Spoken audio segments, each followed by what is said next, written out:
Sorry sorry sir, আমি আসলে আপনাকে দেখতে পাইনি। ক্লাসের টাইম হয়ে গেছে, তাই তাড়াহুড়ো করে ক্লাসের দিকে এগোচ্ছিলাম, আর তখনই আপনার সঙ্গে ধাক্কা লেগে গেল। What sorry? চোখ কোথায় থাকে? হাঁটার সময় কপালে থাকে? হাঁটার সময় কপালে থাকে না নাকি যে কোনো কিছুই দেখতে পাও না? অন্ধের মতো যেদিকে দুই চোখ চায় সেদিকে চলে যাও। আরে স্যার, আমি বললাম তো আমি দেখতে পাইনি, তার জন্য আমি আপনাকে সরি বলেছি। তারপরও আপনি আমাকে এতগুলো কথা কেন শোনাচ্ছেন বলেন তো? তো কি করব? কোলে নিয়ে নাচবো নাকি আমার মতো হ্যান্ডসাম দেখতে ছেলেদের চোখে পড়লেই এসব কিছু করতে ইচ্ছা করে, তাই না? এই যে স্যার, হয়েছে হয়েছে, আপনি অনেক কথা বলেছেন, আর বলতে হবে না। আপনি জানেন আপনি আপনার স্টুডেন্টের সঙ্গে কথা বলছেন, আর স্টুডেন্টের সঙ্গে কখনো কেউ এইরকম অসভ্যের মতো কথা বলে না। চুপ করো বেয়াদব মেয়ে। তুমি হয়তো ভুলে যাচ্ছ তুমি কার সামনে দাঁড়িয়ে কথা বলছো। আমি তোমার টিচার, সেটা ভুলে যাও কি করে? টিচারের সঙ্গে কিভাবে কথা বলতে হয় সেই শিক্ষাটা কি তুমি তোমার বাবা মায়ের কাছ থেকে পাওনি নাকি? স্যার, এখন কিন্তু আপনি বেশি বাড়াবাড়ি করছেন। আমি বেয়াদবি করে থাকলে আপনি আমাকে কথা বলতে পারেন, কিন্তু আপনি আমার বাবা মাকে কথা বলার অধিকার রাখেন না। একদম চর মেরে সব কটা দাঁত ফেলে দেব। বলেছিলাম বেয়াদব। বেয়াদবি করেছে, তার উপর আবার এখনো পর্যন্ত মুখে মুখে কথা বলছো। তোমার একটু ভয় লাগে না? না, আমার ভয় লাগে না, কারণ আমি কোনো অন্যায় করিনি। আপনি আমার বাবা মাকে নিয়ে কথা বলবেন, তাহলে কি আমি আপনাকে ছেড়ে কথা বলবো নাকি? আমি আপনার স্টুডেন্ট, আমাকে কিছু বলতে পারেন, কিন্তু আমার বাবা মাকে কথা বলার অধিকার আপনার নেই। বুঝতে পেরেছেন? বুঝতে পেরেছি। তোমার সঙ্গে এভাবে কথা বলে লাভ হবে না। আমি তোমার বাবার কাছে তোমার নামে বিচার দেব। এই বলে রাগে ফুসফুস করতে করতে সাগর সেখান থেকে চলে গেল। সাগর আসলে একটু বদরাগী। এই তো কদিন হলো এই ভার্সিটিতে জয়েন করেছে, কিন্তু ভার্সিটির প্রত্যেকটা স্টুডেন্টের সঙ্গে সে খুব খারাপ আচরণ করে। কেন করে সেটা এখনো অজানা। এমন নয় যে ভার্সিটির স্টুডেন্টরা তার সঙ্গে খারাপ আচরণ করে কিংবা ক্লাসের কেউ পড়া শিখে না, তারপরও সবার সঙ্গে একই রকম আচরণ করে। যাই হোক, নদী তখন আর কোনো কথা না বলেই ক্লাসরুমে চলে গেল, আর এদিকে সাগর সোজা প্রিন্সিপাল স্যারের ক্যাবিনে চলে আসলো। আসসালামু আলাইকুম sir, may I coming? Yes, coming.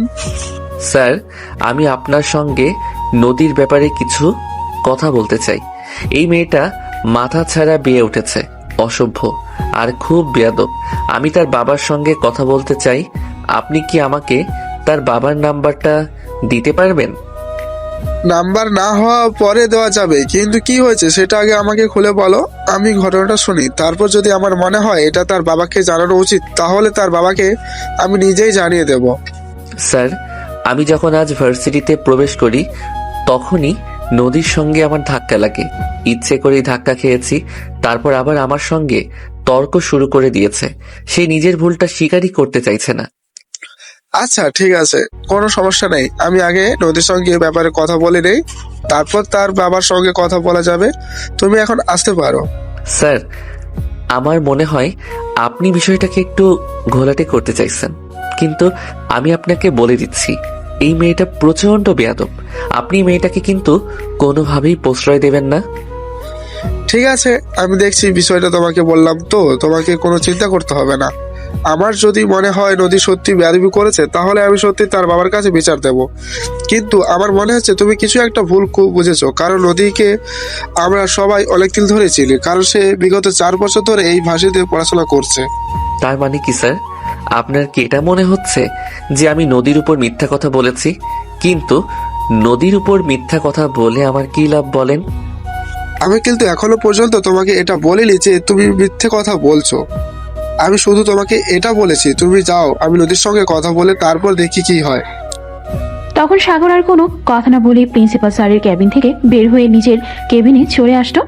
R principal sir বেশ কিছুক্ষণ পর নদীকে নিজের কেবিনে ডেকে নিলেন আর বললেন, নদী, এসব আমি কি শুনছি? তুমি নাকি আমাদের ভার্সিটির নতুন টিচারের সাগরের সঙ্গে বেয়াদবি করেছো? স্যার, আমি জানি না আপনাকে কি বলেছে, কিন্তু বিশ্বাস করুন আমি তার সঙ্গে কোনো বেয়াদবি করিনি। ভুল করে তার সঙ্গে ধাক্কা লেগে গেছে, তাই আমি তাকে সরি বলেছি, কিন্তু সে উল্টো আমাকে অনেকগুলো কথা শুনিয়েছে। তারপর আবার আমার বাবা মায়ের শিক্ষা নিয়ে কথা বলেছে। তারপরেও কি আমি চুপ থাকবো নাকি? ও আচ্ছা, আমি বিষয়টা বুঝতে পেরেছি। আসলে ওই নতুন টিচার কেন যে এরকম আমি সেটাই বুঝতে পারি না। ঠিক আছে, তুমি যাও, আমি দেখছি বিষয়টা। হ্যাঁ স্যার, আমিও আপনার সঙ্গে এই ব্যাপারে কথা বলবো ভাবছিলাম। স্যার, সবার সঙ্গে খারাপ ব্যবহার, খারাপ আচরণ করে। যদিও আমরা ওনার সঙ্গে কোনো বেয়াদবি করি না, তারপরও উনি আমাদেরকে সব সময় কথা শোনায়। ভার্সিটি টিচারের আচরণ এরকম হয়, এটা আমি জীবনে প্রথমবার দেখলাম। আচ্ছা ঠিক আছে, তুমি কোনো চিন্তা করো না, আমি দেখছি ব্যাপারটা। আমি এই ব্যাপারটা অন্য টিচারদের সঙ্গে কথা বলবো। নদী তখন কোনো কথা না বলেই চুপচাপ ক্লাসরুমে চলে আসতো। এদিকে দ্বিতীয় ঘন্টা ক্লাস ছিল সাগর স্যারের।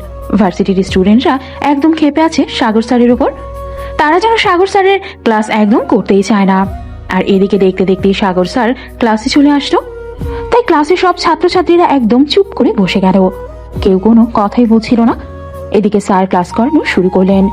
সবাই নিজেদের মতো বসেছিল, কেউ স্যারের কথায় কোনো কর্ণপাত করছিল না। তখনই সাগর স্যারের মতো হুঙ্কার করে বলতে লাগলেন, কি ব্যাপার, কি সমস্যা তোমাদের? আমি তোমাদের ক্লাস করাচ্ছি, এটা কি তোমাদের কানে ঢুকছে না নাকি? আমার কথার কেউ কোনো উত্তর দিচ্ছ না কেন? কি সমস্যা তোমাদের বলো তো শুনি।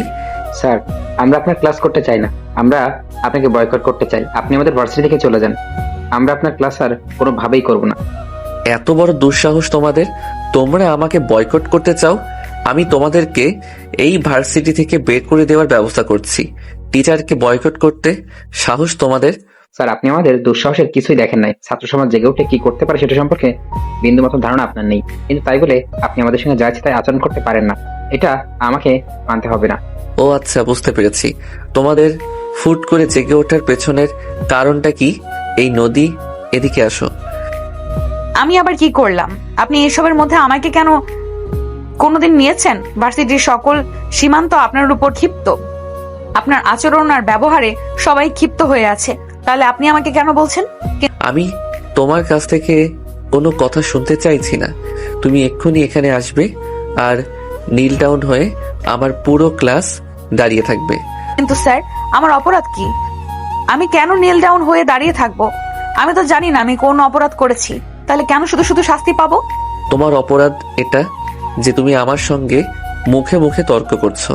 তাই আর এক মুহূর্ত দেরি না করে এখানে এসে নীল ডাউন হয়ে দাঁড়িয়ে থাকো। যতক্ষণ পর্যন্ত আমি ক্লাস করব ততক্ষণ পর্যন্ত তুমি এখানে এইভাবেই দাঁড়িয়ে থাকবে। নদী তখন আর কোনো উপায়ন্তর না পেয়ে ক্লাসের সবার সামনে নীল ডাউন হয়ে দাঁড়িয়ে থাকলো। তবে নদীও ছেড়ে দেওয়ার মতো মেয়ে নয়। সেও মনে মনে ভাবতে লাগলো কিভাবে এই টিচারকে উচিত শিক্ষা দেওয়া যায়। তাই সে মনে মনে চিন্তা করলো এই টিচারকে যেভাবে হোক একটু হলেও শিক্ষা দিতে হবে, তা না হলে তার কাজ হচ্ছে না। ক্লাস শেষ হয়ে যাওয়ার পর সাগর ক্লাসরুম থেকে বের হয়ে গেল আর ক্লাসের সবাই মিলে একসঙ্গে বসে ভাবতে লাগলো কিভাবে কি করা যায়। দোস্ত, তুই কি একদম ঠিক কথা বলেছিস, আমাদেরকে এর ব্যবস্থা করতেই হবে, না হলে আর পারতেছি না।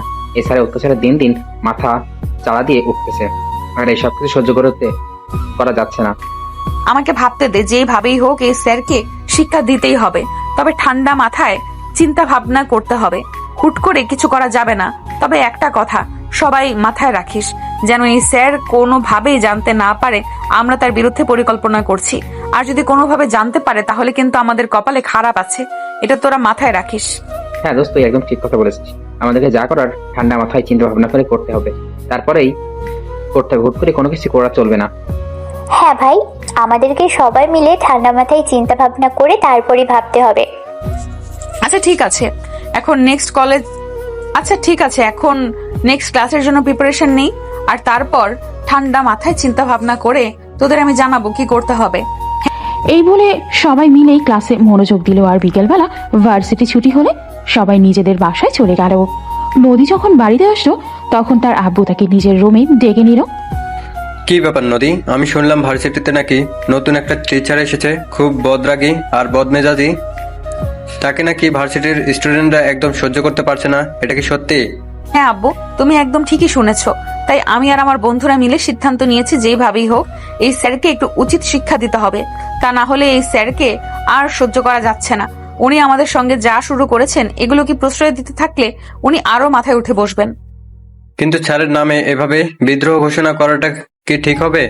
আমরা কি করব সেটা তুমি আমাদের বলে দাও। উনি টিচার হয়ে যদি আমাদের সঙ্গে এত খারাপ আচরণ করেন তাহলে আমরা কি করে ওনাকে সহ্য করব? হাজার হলে উনি তোমাদের টিচার, উনি হাজারটা কথা শোনালে তোমাদেরকে সেগুলো মেনে নিতে হবে, বুঝতে পেরেছো? স্যারের নামে বিদ্রোহ ঘোষণা করার কোনো দরকার নেই। তোমরা একটু ধৈর্য ধরো, যদি নিজের ভুলটা বুঝতে পারবেন আশা করি। নদী তখন রুমে কোনো কথা না বলি চুপচাপ নিজের রুমে চলে আসলো আর নিজের পড়াশোনা করতে লাগলো। এদিকে দেখতে দেখতে আরো বেশ কয়েকদিন চলে গেল, কিন্তু সাগর স্যারের মধ্যে সেরকম কোনো পরিবর্তন দেখা যাচ্ছে না। তিনি আগের মতো সবার সঙ্গে ওই খারাপ আচরণই করেন। সেদিন নদী ইচ্ছে করেই ক্লাসের পড়া জমা দেয়নি, তাই সাগর স্যার প্রচন্ড ক্ষিপ্ত হয়ে নদীকে বলেন, নদী, তুমি এক্ষুনি আমার সঙ্গে এসো। আমি আপনার সঙ্গে কোথায় যাব স্যার? আমি তো এখানে ক্লাস করছি। তোমাকে আমি কিছু বলেছি? তুমি কি আমার কথা শুনতে পাওনি নাকি?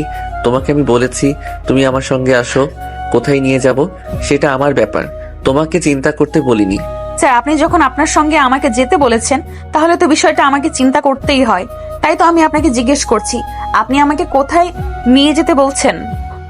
নদী, তুমি আমার মেজাজ খারাপ করো না, তাহলে কিন্তু আজ আমি পুরো ভার্সিটির সামনে তোমাকে কান ধরে মাঠে দাঁড় করিয়ে রাখবো। তখন তুমি বুঝতে পারবে আমি কি জিনিস। তাই কথা না বাড়িয়ে চুপচাপ আমার সঙ্গে চলে এসো, এটাই তোমার জন্য ভালো হবে। নদী তখন আর কোনো কথা না বলি চুপচাপ সাগর স্যারের সঙ্গে চলে আসলো। সাগর স্যারের কেবিনে এসে দেখে নদীকে স্যার বলতে লাগলো, আমার এই দুটো আলমারিতে অনেকগুলো বই রয়েছে, সবগুলোই খুবই এলোমেলো। তুমি আজ এই সবগুলো বই একসঙ্গে ঠিক করে রাখবে। কিন্তু স্যার, এগুলো আমি কেন করব? এই কাজ করার জন্য ভার্সিটিতে আরো অনেক মানুষ রয়েছে, আপনি তাদেরকে দিয়ে করিয়ে নিলেই তো পারেন। আমি ভার্সিটি স্টুডেন্ট, আমি এখানে কাজ করতে আসিনি। বেয়াদব মার্কা মেয়ে আবার আমার সঙ্গে কথা বলে। আমি যে তোমাকে বলেছি তুমি এই কাজটা করে দেবে, তার মানে তুমি করে দেবে। আর টিচারের সঙ্গে তর্ক করা, এটা যে বেয়াদবি, সেটাও কি তুমি ভুলে যাও নাকি? না স্যার, আমি কোনো কিছুই ভুলে যাই না, আর না কোনো কিছু ভুলে যাওয়ার মতো ইচ্ছেও আমার নেই। তবে আপনাকে শুধু এইটুকু কথা বলে দিচ্ছি, আপনি যেগুলো করছেন এগুলো কিন্তু একদম বেশি বাড়াবাড়ি হয়ে যাচ্ছে। তাই বলে কি আপনি এগুলো থেকে নিজেকে সরিয়ে আনেন? নদী, তুমি আমার কথা শুনবে নাকি তোমাকে নিয়ে সবার সামনে কান ধরে দাঁড় করিয়ে রাখবো? এটাই তোমার জন্য ভালো হবে, সেটা তুমি নিজেই ডিসাইড করো। নদী তখন আর কোনো উপায়ন্তর না পেয়ে আলমারিতে থাকা সমস্ত বই নামিয়ে নিল আর তারপর একটা একটা করেই গোছাতে লাগলো। এভাবে প্রায় 2 ঘন্টার সময় পেরিয়ে গেল। নদী বইগুলো গোছাতে গিয়ে একদম হাঁপিয়ে উঠেছে। পাশে থাকা চেয়ারটা একটু বসেছিল আর তখনই সাগর স্যার হুঙ্কার দিয়ে উঠলেন, এই বেয়াদব মেয়ে, এটা তুমি কি করেছো জানো না? তুমি, এটা আমার চেয়ার, আর শিক্ষকের চেয়ারে বসা কত বড় বেয়াদবি, এটাও কি তোমাকে বলে দিতে হবে নাকি? স্যার, আমি 2টা আলমারির বই গুছিয়েছি, আমার কোমর ব্যথা করছে, এখন আর আমি দাঁড়িয়ে থাকতে পারছি না, তাই একটু বসে পড়লাম। আর তার জন্য এইভাবে হুঙ্কার করতে হয় নাকি? তুমি বেয়াদবি করতে পারবে আর আমি তোমাকে কোনো কথা বলতে পারবো না, সেটা কোন হাদিসে লেখা আছে? তোমার কত বড় সাহস যে তুমি আমার চেয়ারে বসেছো? স্যার, আপনার সঙ্গে কথা বলেই আমার অন্যায় হয়ে গেছে, আমি আর কখনোই আপনার সঙ্গে কথা বলবো না। ঠিক আছে, আমি এখন আসছি। এই কথা বলেই নদী সাগর স্যারের কেবিন থেকে বের হয়ে চলে আসতে চাইছিল আর তখনই পেছন থেকে সাগর আবার বলতে লাগলো, কি হলো, তুমি চলে যাচ্ছ কেন? আলমারির উপর যে আরো এক গাদা বই রয়েছে, সেগুলো কি তুমি দেখতে পাও না নাকি সেগুলোকে গুছাবে? স্যার, আমি আর পারবো না, আমার কোমরে প্রচন্ড ব্যথা করছে, আমি এখন যাচ্ছি, আপনি এগুলো অন্য কাউকে দিয়ে করিয়ে নেবেন। চুপ, এগুলো তুমি করবে আর এক্ষুনি করে দেবে, এটাই আমার শেষ কথা। তা না হলে আমি সত্যি তোমাকে মাঠে কান ধরিয়ে দাঁড় করিয়ে রাখবো। নদী তখন আর কোনো উপায়ন্তর না পেয়ে আবারও আলমারির উপর থেকে বইগুলো নামাতে গেলে কিন্তু আলমারিটা অনেক উঁচুতে ছিল, তাই সে হাত দিয়ে এই বইগুলো নাগাল পাচ্ছিল না। তাই সে সাগর স্যারকে বলল, স্যার, আমি তো বইগুলো নাগাল পাচ্ছি না, তাহলে আমি এই বইগুলো পড়বো কিভাবে? স্টোর রুম থেকে একটা টুল নিয়ে এসো আর তারপর টুলের উপর দাঁড়িয়ে বইগুলো নামাও। নদী তখন স্টোর রুম থেকেই টুল নিয়ে আসলো আর টুলের উপর দাঁড়িয়ে বইগুলো নামাতে গেল। বইয়ের বিশাল একটা বান্ডেল ছিল, ওটা নামানোর সময় নদী মাথা ঘুরে পড়ে গেল আর কোমরে প্রচন্ড ব্যথা পেল। ও মা গো, বাবা গো, মরে গেলাম গো। এই কি হলো, এভাবে পেতনির মতো চেঁচাচ্ছ কেন? এই যে আমি টুলের উপর থেকে পড়ে গিয়ে কোমরে ব্যথা পেলাম, এটা কি আপনার চোখে পড়ে নাকি? তার উপর আবার বলছেন আমি পেতনির মতো চেঁচাচ্ছি, আমাকে দেখতে কি আপনার পেতনির মতো মনে হয় নাকি? হ্যাঁ, সেটাই তো, তোমাকে দেখতে তো একদম শাকচুন্নির মতো লাগে। স্যার, এখন কিন্তু একদম বেশি বাড়াবাড়ি হয়ে যাচ্ছে, আপনি কিন্তু একদম বেশি কথা বলে ফেলছেন, আমি কিন্তু এগুলো আর সহ্য করতে পারছি না। আমার যা ইচ্ছা আমি তাই করব, তুমি কি করবে আমার? স্যার এখন কিন্তু বেশি বাড়াবাড়ি হয়ে যাচ্ছে, আমার কিন্তু খুব মেজাজ খারাপ হচ্ছে। তারপর আমি কি করব তার কিন্তু কোনো ঠিক ঠিকানা নেই। চাইলে আমাকে কিস করতে পারো, তোমার মতো সুন্দরী মেয়ে কিস করলে আমি কিন্তু একবারও না করব না। ছি ছি ছি, আস্তাগফিরুল্লাহ, নাউজুবিল্লাহ। আমি এতদিন জানতাম আপনি শুধু বদমেজাজি, আর আপনার চরিত্র যে ফুলের মতো পবিত্র সেটা আমি জানতাম না। এসব তুমি কি বলছো? আমি আবার তোমাকে কি বললাম? তুমি আমাকে চরিত্রের খোঁটা দিচ্ছ। আপনি কি বলছেন? আপনি কি শুনতে পারেননি নাকি? এই যে আপনি আমাকে বলেন আমি চাইলে আপনাকে কিস করতে পারি, আমার মতো সুন্দরী মেয়ে কিস করলে আপনি না বলবেন না, এগুলো কোন ধরনের কথা? হায় আল্লাহ, এইগুলো আবার আমি কখন তোমাকে বললাম? একদম মিথ্যে কথা বলবে না, তাহলে কিন্তু এর জন্য তোমাকে পস্তাতে হবে বলে দিলাম। মিথ্যে কথা আমি বলছি নাকি আপনি বলছেন? একে তো আপনি আমাকে বাজে কথা বলেছেন, এখন আবার মিথ্যা কথা বলছেন। এইগুলো কিন্তু একদম খারাপ হচ্ছে বলে দিলাম। চুপ করো, আমার মনে হয় তোমার কানে সমস্যা আছে। তুমি একবার কানের ডাক্তার দেখিয়ে নিও, আর তার আগে আমার আলমারির উপরে রাখা বইগুলো গুছিয়ে দাও। আমি পারবো না, আমার কোমরে প্রচন্ড ব্যথা পেয়েছি, কোমর খুব ব্যথা করছে। এখন আর আমি কোনো কাজ করতে দিতে পারবো না, আপনার কাজ আপনি করে নেন। নদী, তোমাকে আমি বলেছি এই বইগুলো গুছিয়ে রাখতে, তা না হলে কিন্তু তোমার সঙ্গে এমন কিছু হবে যেটা তুমি কল্পনাও করতে পারবে না। এই কথা বলে সাগর স্যার সঙ্গে সঙ্গে নিজের কেবিনের দরজা বন্ধ করে দিলেন। এটা দেখে নদী অনেকটা ভয় পেয়ে গেল আর তোতলাতে তোতলাতে বলতে লাগলো, স্যার আপনি এটা কি করলেন? আপনি কেবিনের দরজা কেন বন্ধ করলেন? এই যে আমি তোমাকে বললাম তুমি আমার এই বইগুলো গুছিয়ে রেখে তারপর এখান থেকে যাবে, কিন্তু তুমি আমার কোনো কথা না শুনে এখান থেকে চলে যাচ্ছ। তাই দরজাটা বন্ধ করে দিলাম, যাতে তুমি এখান থেকে বের হয়ে না যেতে পারো আমার অনুমতি ছাড়া। স্যার এগুলো কিন্তু একদম বেশি বাড়াবাড়ি হয়ে যাচ্ছে, আমি এগুলো ঠিক করে দিচ্ছি, কিন্তু আপনি দরজাটা খোলেন, তা না হলে আবার ভার্সিটির স্টুডেন্টরা কি না কি ভেবে বসবে। তারা মনে করবে আমি কেবিনের দরজা বন্ধ করে আপনার সঙ্গে উল্টোপাল্টা কাজ করেছি। যে যা ভাবার ভাবুক, তাতে আমার কিছুই যায় আসে না। আমি সাগর কারোর কোনো কথার তোয়াক্কা করি না, বুঝতে পেরেছো? স্যার আপনি দরজাটা খুলবেন নাকি খুলবেন না সেটাই আপনার কাছে জানতে চেয়েছি। অবশ্যই খুলবো, তোমার সঙ্গে বিয়ের আগে বাসর করার কোনো ইচ্ছে আমার নেই।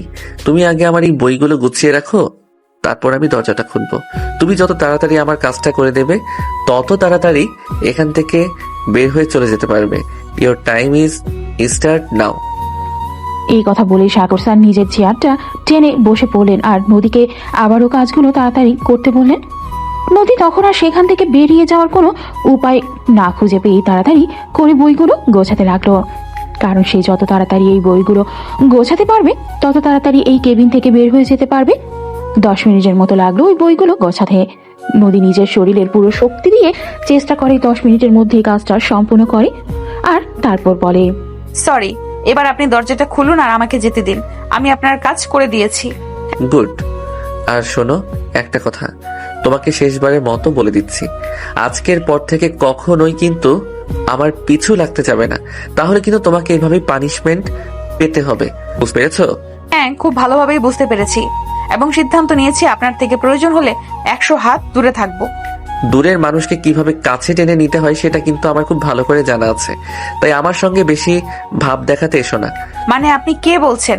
আমি তো কিছুই বুঝতে পারছি না। দূরের মানুষকে কাছে টেনে নেওয়ার শক্তি মানে?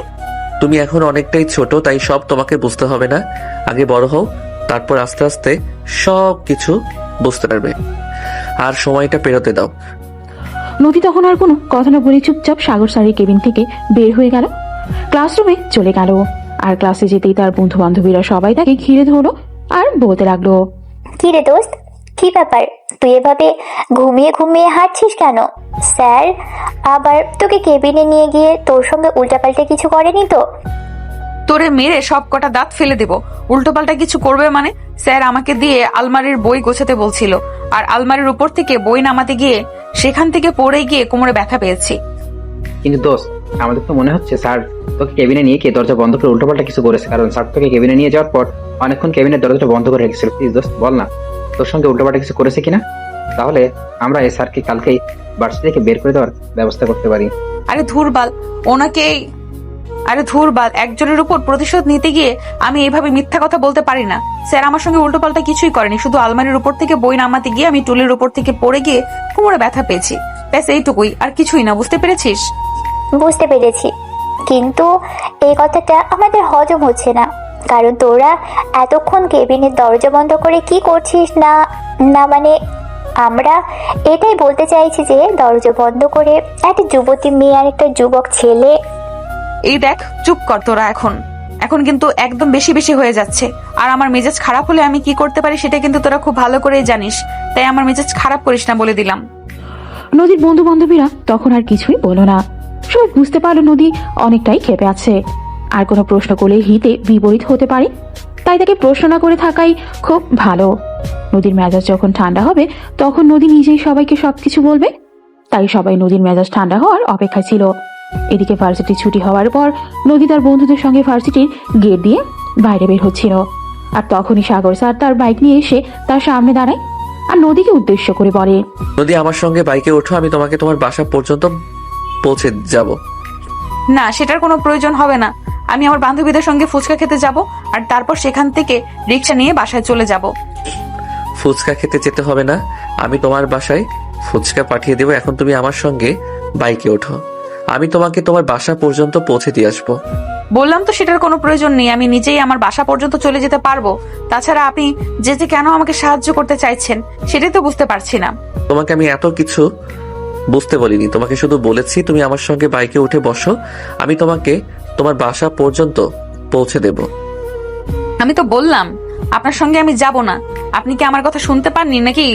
আমি তো বললাম আপনার সঙ্গে আমি যাব না। আপনি কি আমার কথা শুনতে পান না নাকি? এই তোরা এখন এখানে দাঁড়িয়ে আছিস কেন? চল, দেরি হয়ে যাচ্ছে। এই কথা বলেই নদী তার বান্ধবীদের নিয়ে সেখান থেকে চলে গেল।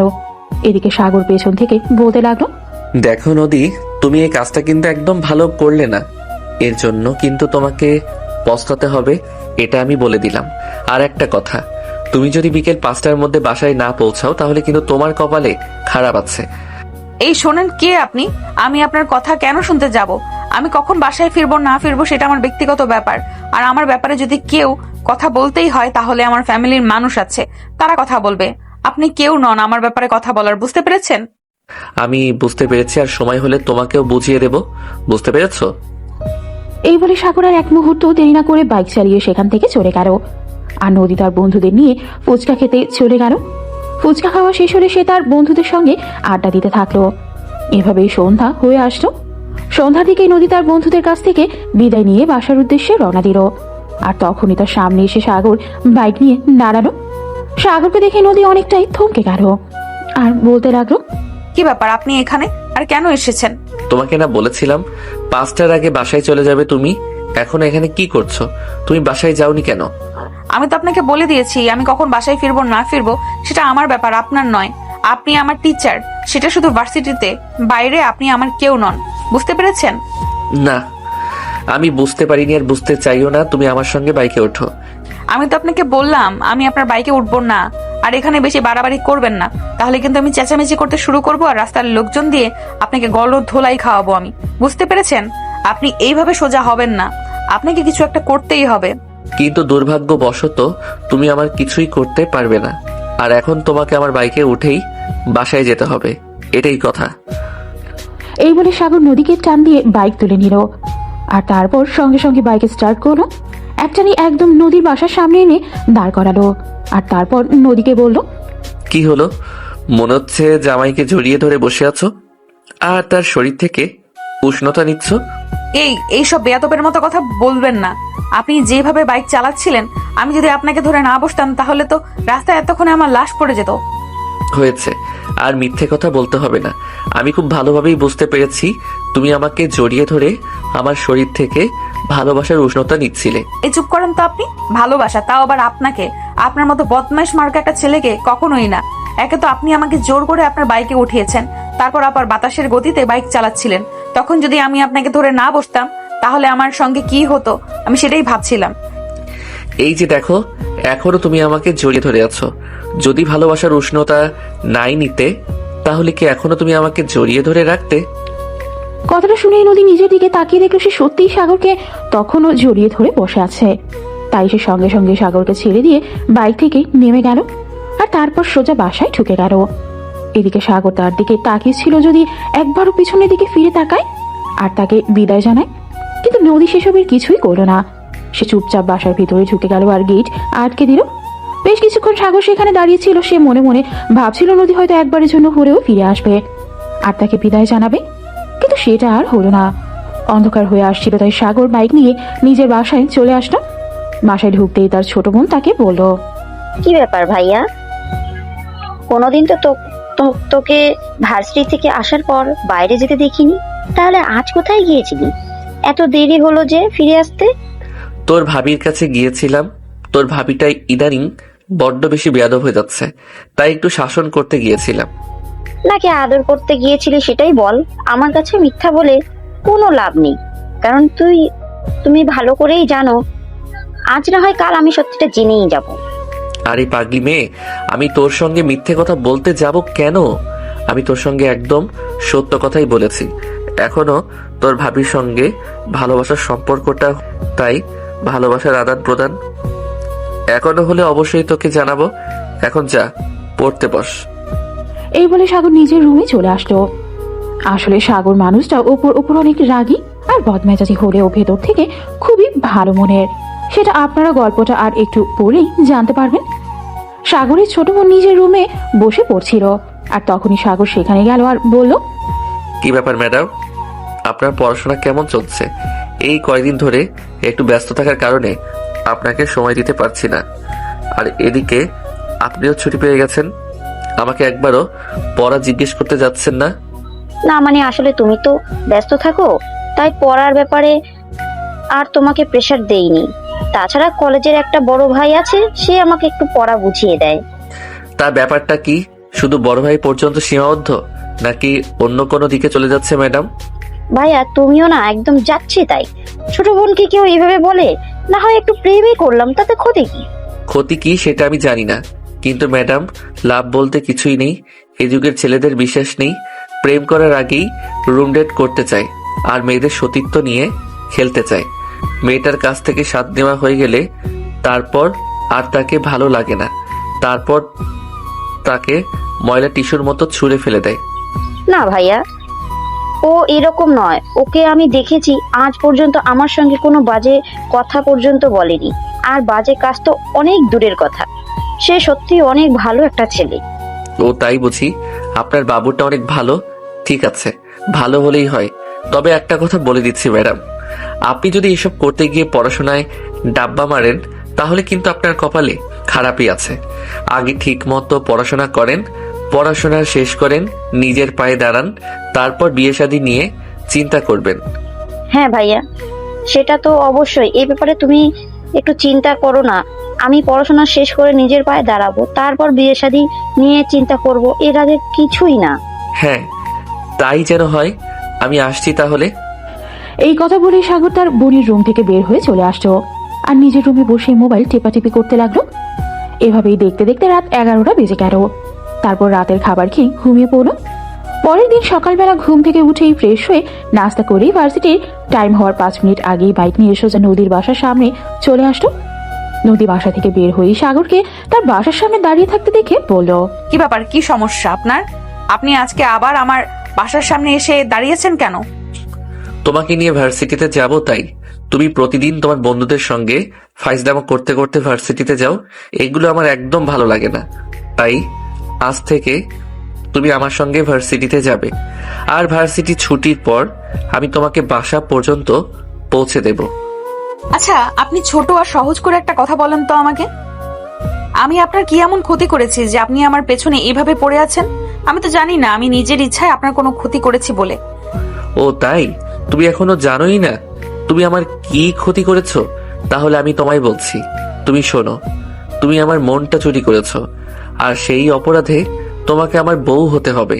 আপনার কি মাথা খারাপ হয়ে গেছে নাকি? এসব পাগলের মতো কথা বলছেন। আপনি জানেন আপনি আমাকে কি বলছেন? হ্যাঁ মিস মহারানী, আমি খুব ভালো করে জানি আমি কি বলছি, আর এটাও জানি কার সামনে দাঁড়িয়ে বলছি। তো এত চিন্তা করার কিছুই নেই, যেটা সত্য সেটাই বলছি। সত্যি নদী, আই লাভ ইউ। স্যার, এখনো আমি আমার নিজের মেজাজ কন্ট্রোলে রাখছি, কারণ আপনি আমার টিচার। তাই আপনার সঙ্গে আমি সহজে খারাপ আচরণ করতে চাইছি না। তাই বলছি কি, আপনি আগে নিজেকে একজন সাইকোলজিস্ট দেখান আর নিজে ট্রিটমেন্ট করান, তারপর আমাদের ভার্সিটিতে ক্লাস নিতে আসবেন, তা না হলে কিন্তু আপনাকে খুব দ্রুতই পাবনায় নিয়ে যেতে হবে। যদি পাবনায় যেতে হয় তাহলে আমি পাবনায় যেতেও রাজি আছি, আমার কোনো সমস্যা নেই। তবে তোমাকে নিয়ে যেতে চাই, তোমাকে ছাড়া কোথাও যাব না, because I love you. Do you love me? No, never. ভালোবাসা আর আপনাকে কখনোই না। আচ্ছা ঠিক আছে, সমস্যা নেই। এখন তুমি আমাকে ভালো নাই বাসতে পারো, কিন্তু ভবিষ্যতে যে তুমি আমাকে ভালোবাসবে না তার তো কোনো গ্যারান্টি নেই। তাই চলো আমার সঙ্গে চলাফেরা করো, আর আমার সঙ্গে সময় কাটাও, তাহলে আস্তে আস্তে তুমি আমাকে ভালোবেসে ফেলতে বাধ্য হবে। শোনেন, আপনার এইসব আজাইরা মার্কার লেকচার বন্ধ করেন। আমি আপনার এইসব লেকচার আর শুনতে পারছি না, আমার ভালো লাগছে না। চুপচাপ এখান থেকে চলে যান। আমি রিক্সা নিয়ে ভার্সিটি চলে যেতে পারবো, আর রিক্সা ভাড়া দেওয়ার মতো যথেষ্ট টাকা আমার কাছে আছে।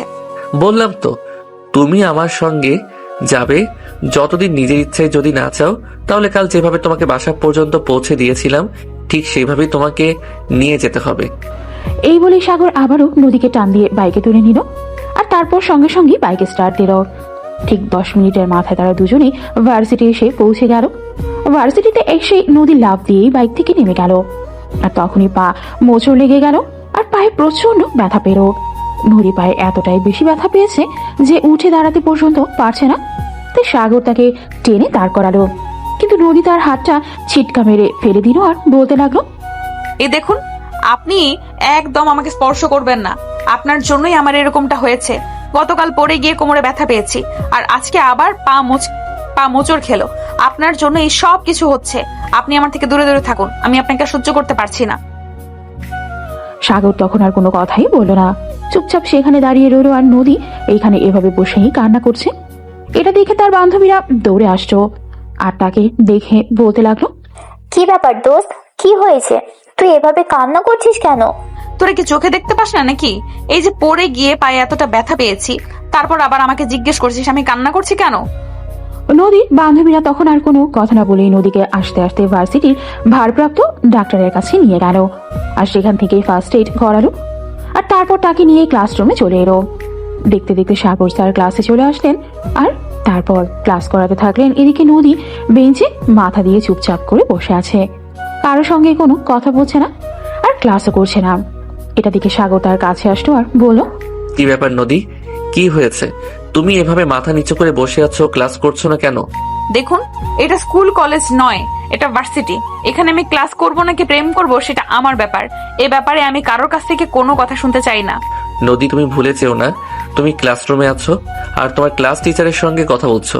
টিচারের সঙ্গে কেউ এভাবে বেয়াদবের মতো কথা বলে না। টিচার যদি বেয়াদবি করা শেখায় তাহলে তো তার সঙ্গে বেয়াদবি করেই কথা বলতে হবে। এটা ছাড়া আর কোনো উপায় নেই। যাই হোক, বাদ দেন। আমি ছাড়া তো ক্লাসের বাকি সব স্টুডেন্ট আপনার ক্লাসে মনোযোগ দিয়ে শুনছে। আপনি তাদেরকে পড়ান, আমি আপনার ক্লাস করব না। সবাই যদি ক্লাস করতে পারে তাহলে তুমি কেন ক্লাস করবে না? কি সমস্যা তোমার, আমাকে বলো।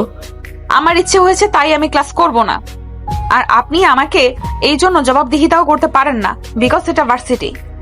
সাগর তখন নদীর সঙ্গে আর কোনো পিড়াপিড়ি করলো না, কারণ সাগর খুব ভালোভাবেই বুঝতে পেরেছেন নদী পায়ে খুব ব্যথা পেয়েছে, তাই এরকম করছে। তাই আর তার সঙ্গে কথা না বলে থাকাটাই বেটার। ভার্সিটি ছুটি হওয়ার সময় নদীর বান্ধবীরা তাকে ধরে ধরে আস্তে আস্তে ক্যাম্পাসের বাইরে নিয়ে আসছিল। এটা দেখে সাগর এগিয়ে এলো।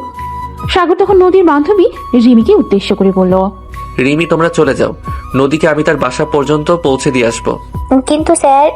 কোনো কিন্তু নয়, যা হবে আমি বুঝে নেব, তোমাকে চিন্তা করতে হবে না। তুমি তোমার বাসায় চলে যাও, আমি নদীকে তার বাসায় পৌঁছে দিচ্ছি। না, আমি যাব না আপনার সঙ্গে। প্রয়োজন হলে ভার্সিটিতে সারা রাত থাকবো আমার বাসা থেকে। যদি কেউ নিতে আসে তাহলে বাসায় যাব। এখন একদম মেজাজ খারাপ করো না, চলো আমার সঙ্গে, আমি তোমাকে তোমার বাসা পর্যন্ত পৌঁছে দিয়ে আসবো। আমি আপনাকে বললাম না আমি আপনার সঙ্গে যাব না, তারপরও কেন আপনি আমার সঙ্গে এরকম করছেন? আই এম সরি নদী, আমি বুঝতে পারিনি তুমি এভাবে এতটা ব্যথা পেয়ে যাবে, কিন্তু প্লিজ তুমি আমাকে মেজাজ দেখিও না। তো কি করব, আপনাকে কোলে নিয়ে নাচবো নাকি? আরে বাহ বাহ, তুমি তো দেখছি আমার ডায়লগ আমাকে ফেরত দিচ্ছ। আচ্ছা যাই হোক, প্লিজ তুমি আর রাগ করে থেকো না আমার উপর। আমি বুঝতে পারিনি তুমি এতটা ব্যথা পেয়ে যাবে। চলো আমি তোমাকে বাসা পর্যন্ত পৌঁছে দিয়ে আসি। এই বলে সাগর নদীকে পাজা করে তুলে নিল। এটা দেখে নদী বলতে লাগলো, আরে আরে, এটা আপনি কি করছেন? আপনি আমাকে কোলে নিলেন কেন? ভার্সিটির সমস্ত স্টুডেন্ট আমার দিকে হা করে তাকিয়ে আছে। সবাই কি ভাববে বলুন তো? যার যেটা ভাবার সে সেটাই ভাবুক, তাতে আমার কিছু যায় আসে না। আমি আমার হবু বউকে তুলে নিয়েছি, এতে যদি কারোর কোনো সমস্যা হয় তাহলে আমার কিছুই করার নেই। এই যে মিস্টার, আগে আপনি আপনার মুখের ল্যাঙ্গুয়েজ ঠিক করেন। আপনার হবু বউ আমি কবে হলাম? আপনাকে বলেছি যে আমি আপনাকে বিয়ে করব আর আপনার বউ হব? বলনি তো কি হয়েছে? আমি তো তোমাকে পছন্দ করি আর ভালোবাসি, তাই আমি তোমাকে আমার হবু বউ বলে স্বীকৃতি দিলাম। এই, আপনি আমাকে আপনার কোল থেকে নামান, তা না হলে কিন্তু আমি সত্যি বলছি আমি এখান থেকে লাফ দিয়ে নেমে যাব, আর তারপর যা হবার। আচ্ছা বাবা, ঠিক আছে, আমি আর তোমাকে এসব কথা বলবো না। এখন চলো আগে তোমাকে বাসায় দিয়ে আসি, আর তারপর আমি বাসায় চলে যাব। এই বলে সাগর নদীকে নিয়ে বাইকের সামনে চলে আসতো আর নদীকে বাইকে তুলে নিজেও বাইকে উঠে বসতো। আর তারপর নদীকে নিয়ে তার বাসার সামনে চলে আসতো। বাসার সামনে এসে সাগর নদীকে বাইক থেকে নামালো আর তারপর কোলে তুলে নিল। এটা দেখে নদী অনেকটাই লজ্জায় পড়ে গেল আর বলতে লাগলো, এই, আবার আপনি কি করছেন আমার বাসায়? মানুষ আছে, সবাই দেখলে আমাকে ভুল ভাববে। আপনি আমাকে নামিয়ে দেন, আমি হেঁটে হেঁটে বাসায় ভেতরে চলে যেতে পারবো। শ্বশুর বাড়িতে যাচ্ছি বউকে নিয়ে, তাহলে লজ্জা পাবো কেন? আর কেউ কিছু ভুল ভাবতেই যাবে কেন? আমি আমার হবু বউকে কোলে নিয়েছি, এখানে ভুল ভাবার কি আছে? এই যে দেখেন, আপনি কিন্তু আবার আমার সঙ্গে বাড়াবাড়ি করছেন। আমি কিন্তু এগুলো সহ্য করতে পারছি না। আপনি আমাকে নামিয়ে দেন বলছি। আমিও তোমাকে বলছি তুমি মুখটা বন্ধ করে রাখো, তা না হলে কিন্তু মুখ কি করে বন্ধ করতে হয় সেটা আমার খুব ভালো করে জানা আছে। ও তাই নাকি? তাহলে আমিও দেখতে চাই আপনি কি করে মুখ বন্ধ করতে পারেন। এটা দেখার আমার খুব ইচ্ছে। কথাটা বলতে দেরি হলো, কিন্তু নদীর দুই ঠোঁট নিজে দখলে নিতে সাগর এক মুহূর্তও দেরি করলো না। নদীর দুই ঠোঁট দুটো নিয়ে ইচ্ছে মতো কিস করতে লাগলো। নদী তো নিজেকে ছাড়ানোর জন্য গলা কাটা মুরগির মতো ছটফট করছে। 2 মিনিট পর সাগর নদীকে ছেড়ে দিয়ে বলতে লাগলো, কি হলো? এভাবে গলা কাটা মুরগির মতো ছটফট করছিলে কেন? আমার ভালোবাসার ছোঁয়া পেয়ে বুঝি নিজেকে আর কন্ট্রোল করতে পারছিলে না? ছি ছি ছি, নিজের ছাত্রীকে এইভাবে কিস করতে আপনার একটু লজ্জা লাগলো না? না, লাগলো না। যদি আরেকটা কথা বলো তাহলে কিন্তু আবার কিস করতে শুরু করব বলে দিলাম। নদী তখন আর কোনো কথাই বললো না। সাগর তাকে নিয়ে নদীর বাসার ভেতরে ঢুকে গেল আর তাকে ড্রয়িং রুমের সোফায় বসিয়ে দিল। এটা দেখে নদীর আম্মু দৌড়ে আসলো আর বলতে লাগলো, কি ব্যাপার, কি হয়েছে আমার মেয়েটার?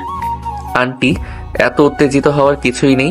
আপনার মেয়ে পড়ে গিয়ে একটু পায়ে ব্যথা পেয়েছে, 2 দিন বিশ্রাম নিলেই ঠিক হয়ে যাবে। ওর পায়ে মোচড় লেগেছে, এই যে এখানে ওষুধগুলো রাখা আছে, ওষুধগুলো ওকে একটু সময় মতো খাইয়ে দেবেন। আর নদী, আমি এখন আসি, কাল আবার তোমার সঙ্গে দেখা করতে আসবো। না, আমার সঙ্গে দেখা করতে আসার কোনো প্রয়োজন নেই। আমি সুস্থ হলে নিজে নিজেই ভার্সিটিতে চলে যেতে পারবো। আপনি আর আমার বাসায় আসবেন না। নদীর এমন অসভ্যের মতো আচরণ দেখে তার মা অনেকটাই ক্ষিপ্ত হয়ে নদীকে বলতে লাগলো, নদী, এগুলো কোন ধরনের কথা? আমি সবটাই বুঝতে পারছি না। ছেলেটা এত কষ্ট করে তোমাকে বাসা পর্যন্ত নিয়ে আসো, আর তুই ছেলেটার সঙ্গে এরকম আচরণ করছিস কেন? নদী তখন আর কোনো কথা বলো না, চুপচাপ বসে রইল। এদিকে সাগর নদীর আম্মুর কাছ থেকে বিদায় নিয়ে বাসা থেকে বের হয়ে নিজের বাসায় চলে আসলো। রাত তখন আনুমানিক 11টা বাজে। সবাই খেয়ে দিয়ে নিজের রুমে গিয়ে ঘুমিয়ে পড়েছে। তখনই হঠাৎ নদীর ফোনে একটা আননোন নাম্বার থেকে ফোন আসতো। নদী তখন ফোনটা রিসিভ করলো আর ফোনটা রিসিভ করতেই অপর প্রান্ত থেকে শুনতে পেল, এখন শরীর কেমন আছে? কে আপনি, আর আমার নাম্বার কোথায় পেলেন? তাছাড়া এত রাতে আমাকে কেনই বা ফোন করলেন? এত কষ্ট করে তোমার ফোন নাম্বারটা জোগাড় করলাম আর তোমাকে ফোন দিলাম, এখন কি না তুমি আমাকে বলছো আমি কে? আমার কণ্ঠ শুনেও চিনতে পারছো না? ও হ্যাঁ, এতক্ষণে চিনতে পেরেছি।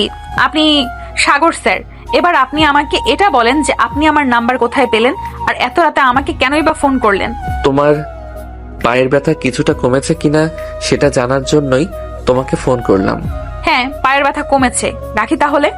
এই কথা বলেই নদী সঙ্গে সঙ্গে ফোনটা কেটে দিল।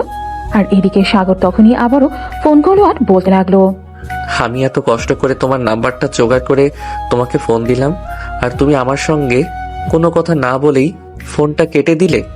একবার তো অন্তত জিজ্ঞাসা করতে পারতে আমি কিছু বলতে চাই কিনা তোমাকে। আপনি আবার আমাকে কি বলবেন? আপনি তো শুধু এখন আমার সঙ্গে ইত্রামি আর ফাজলামো মার্কা কথাবার্তা গুলি বলবেন। এগুলো শুনতে আমার একদম ইচ্ছে করছে না। তাই আমি ফোনটা কেটে দিয়েছি।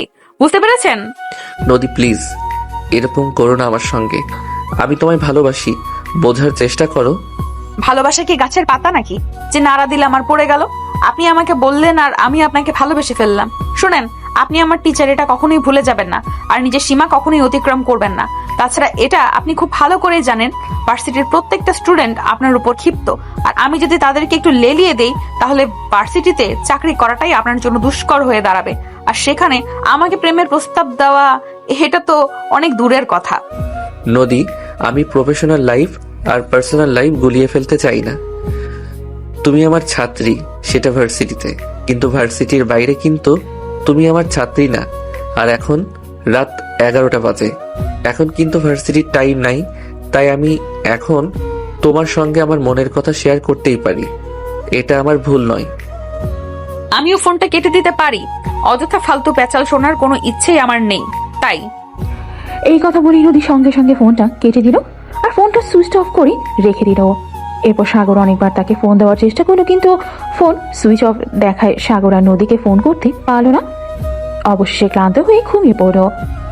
পরের দিন সকালবেলা ভার্সিটি যাওয়ার সময় সাগর নদীর বাসার সামনে এসে বাইক দাঁড় করানো আর বাসার সামনে দাঁড়িয়ে কয়েকবার বাইকের হর্ন দিল। বাইকের আওয়াজ শুনে নদী খুব ভালোভাবে বুঝতে পারলো সাগর তার বাড়ির সামনে দাঁড়িয়ে আছে, তার সঙ্গে একবার দেখা করার জন্য। কিন্তু নদী তার রুম থেকে বের হলো না। এদিকে ভার্সিটি টাইম হয়ে যাওয়ায় সাগর ভার্সিটিতে চলে গেল। কিন্তু ভার্সিটি ছুটির পর সাগর ঠিক তাদের বাসায় চলে আসলো, হাতে বেশ কিছু ফলমূল আর মিষ্টি নিয়ে। দরজায় এসে কলিং বেল চাপ দিতেই নদীর আম্মু এসে দরজা খুললো আর সাগরকে দেখেই বলতে লাগলো, আরে বাবা, তুমি এসেছো, সত্যি আমার অনেক ভালো লাগছে। আসো, ভেতরে এসে বসো। আন্টি, এগুলো আমি নদীর জন্য এনেছি, এগুলো নদীকে দিবেন। আরে বাবা, এগুলো নিয়ে আসার আবার কি দরকার ছিল? আচ্ছা ঠিক আছে, তুমি ভিতরে এসে বসো। গতকাল তো খালি মুখেই চলে গেলে, আজ কিন্তু একদম খালি মুখে যাওয়া চলবে না। আমি তোমার জন্য নাস্তা বানিয়ে নিয়ে আসছি, নাস্তা করে তারপর যাবে। না আন্টি, সেটার কোনো প্রয়োজন নেই। আমি ভার্সিটিতে দুপুরের খাবার নিয়ে যাই না, তাই ভার্সিটি থেকে বের হয়ে হোটেলে গিয়ে নাস্তা করে তারপর এসেছি। সেটা বললে তো হবে না বাবা, আমি আজ তোমার কোনো কথাই শুনছি না। তুমি নাস্তা করে তারপরেই এখান থেকে যাবে। এখন নদীর রুমে যাও, ওর সঙ্গে গিয়ে কথা বলো। আচ্ছা আন্টি, ঠিক আছে, কিন্তু নদীর রুমটা কোন দিকে সেটা যদি দেখিয়ে দিতেন তাহলে ভালো হতো। ও আচ্ছা, আসলে আমি তোমাকে বলতেই ভুলে গিয়েছিলাম। উপরে গিয়ে ডান দিকে 2 নম্বর রুমটাই নদী থাকে, ওখানে চলে গেলেই তুমি নদীকে পেয়ে যাবে। ঠিক আছে aunty, thank you so much. আমি যাই তাহলে, নদীর সঙ্গে দেখা করে আসি। এই কথা বলে সাগর উপরে ডান দিকের 2 নম্বর রুমটায় চলে আসলো আর সেখানে এসেই দেখতে পেল নদী বিছানায় উপর হয়ে শুয়ে মোবাইল টিপাটিপি করছে। নদী সাগরকে দেখতে পেয়ে লাফ মেরে উঠে বসলো আর বলতে লাগলো, কি ব্যাপার, আপনি এখানে কেন? আপনাকে বলেছিলাম আমার বাসায় আপনাকে আসতে হবে না, তারপরেও চলে এসেছেন কেন? ভালোবাসার টানে আমার ভালোবাসার মানুষটা পায়ে ব্যথা পেয়েছে, আর তার সঙ্গে গতকাল রাতে ফোনে কথা বলতে চেয়েছিলাম। সে আমার ফোনটা কেটে দিয়ে ফোনটা সুইচ অফ করে দিল। তার সঙ্গে কথা না বলে আর তাকে না দেখে থাকতে পারছিলাম না, তাই চলে আসতে হলো। সরি, এগুলো কিন্তু খুব বেশি বাড়াবাড়ি হয়ে যাচ্ছে বলে দিলাম। আপনি এক্ষুনি এখান থেকে চলে যান, আর কখনো আমার বাসায় আসবেন না। শ্বশুরবাড়ি কখন আর কিভাবে আসবো সেটা তো আমার ব্যাপার, সে ব্যাপারে আমি তোমার কাছ থেকে পারমিশন নেব না, বুঝতে পেরেছো মিস নদী? এই যে শুনুন, আপনার সব ফালতু পেঁচাল বন্ধ করেন। কিসের শ্বশুর বাড়ি আর কার শ্বশুর বাড়ি? আমি তো আপনাকে বিয়ে করব সেটাই বলিনি, তাহলে আমাদের বাড়ি আপনার শ্বশুর বাড়ি হলো কি করে? ওই যে আমি তোমায় ভালোবাসি, তাই এটা আমার শ্বশুর বাড়ি। যাই হোক, শ্বশুর বাড়ি এসেছি, একটু মিষ্টি খাওয়াবে না? আমি আপনাকে কোন দুঃখে মিষ্টি খাওয়াতে যাব? তাছাড়া আমি কি মিষ্টির দোকান খুলে এখানে বসে আছি নাকি যে আপনাকে মিষ্টি খাওয়াতে হবে? আরে বোকা মেয়ে, মানুষ দুঃখে মিষ্টি খাওয়ায় না, খুশির দিনে মিষ্টি খাওয়ায়। নতুন জামাই প্রথমবার শ্বশুর বাড়িতে এসেছে, এটা তো খুবই খুশির খবর, তাই না? তাই তো তুমি আমাকে মিষ্টি খাওয়াবে। সত্যি বলছি, এখন কিন্তু আমার খুবই মেজাজ খারাপ হচ্ছে। আপনি এখান থেকে চলে যান, তা না হলে কিন্তু আমার মেজাজ খারাপ হলে আমি কি করব তার কিন্তু কোনো ঠিক ঠিকানা নেই। সে তোমার যা ইচ্ছা তাই করো, কিন্তু আমি মিষ্টি না খেয়ে যাব না, এটাই শেষ কথা। এখন তুমি কি করবে সেটা তোমার ব্যক্তিগত ব্যাপার। এই বলেই সাগর নদীকে দিকে এগোতে থাকলো আর নদী নিজেকে গুটিয়ে নিয়ে একটা বালিশ নিজের পাজায় নিয়ে নিল আর বলতে লাগলো, এই কি হলো, কি সমস্যা আপনার? আপনি এইভাবে আমার দিকে এগিয়ে আসছেন কেন? দেখুন, একদম ভালো হবে না বলে দিচ্ছি। চুপচাপ রুম থেকে বের হয়ে চলে যান। বললাম তো, প্রথম দিন শ্বশুর বাড়িতে এসেছি, মিষ্টি না খেয়ে কোথাও যাব না। তাহলে আপনি নিচে যান, আমি আম্মুকে বলে দিচ্ছি ফ্রিজে মিষ্টি আছে, আপনাকে মিষ্টি দিয়ে দেবে। তারপর মিষ্টি খেয়ে বাসায় চলে যান। আমি তো ওই মিষ্টি খাওয়ার কথা বলিনি, কাল যে মিষ্টিগুলো খেয়েছি সেগুলোই খাওয়ার কথা বলছি।